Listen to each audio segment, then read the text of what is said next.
সম্মানিত ভিউয়ার্স, প্রচণ্ড রোদের মধ্যে আমি আরেকটি পার্থক্য আপনাদেরকে একটু দেখাই। যে এই যে দেখতে পাচ্ছেন যে গ্লাসগুলো সম্পূর্ণ ক্লিয়ার দেখা যাচ্ছে, এখানে কোনো প্রকার পানি নেই। এই পাশটা ক্লিয়ার, এই পাশটা ঘোলাটে, বিকজ আমরা এই পাশটা কাজ করে ফেলেছি, এই পাশটা এখনও বাকি। তো এইখানে আমি আরেকটি পরীক্ষা তুলে ধরি আপনাদের সামনে। এই যে দেখতে পাচ্ছেন যে পানি আর প্রচণ্ড রোদ, এই রোদের মধ্যে হচ্ছে আমি বৃষ্টি পড়িয়ে দেখাই আপনাদেরকে। যে এই দেখুন যে আমি এই পাশটা হচ্ছে বৃষ্টি পড়াচ্ছি, যে দেখুন যে বৃষ্টির পানিগুলো কীভাবে জোরে পড়ে যাচ্ছে। আর যদি এই পাশটায় পানিগুলো দেই, যে দেখুন কীভাবে আঁকা বাঁকা মরুঞ্চলের মতো পানিগুলো বেয়ে পড়তেছে। ইভেন যদি বৃষ্টির মতো পানিগুলো ছিটা দেই, প্রতিটি ড্রপ এখানে জমে যাচ্ছে। আর এই পাশে কোনো প্রকার ড্রপ জমবে না। তো আমি যদি একটু উইপার ব্লেডের মতো আমার হাতটি চালিয়ে দেখাই, লুক লাইক এটা হচ্ছে উইপার।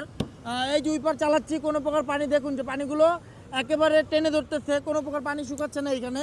আর আমি যদি এই পাশটা দেখাই, যে এই যে আমি পানি দিচ্ছি প্লাস এখানে হচ্ছে উইপার চালাচ্ছি, দেখুন যে কোনো প্রকার পানি শুকাচ্ছে না এখানে।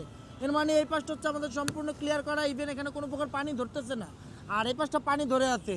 তো যারা যারা এই ধরনের কাজ করতে চান তারা আজই চলে আসুন মডিফাই মেকারে।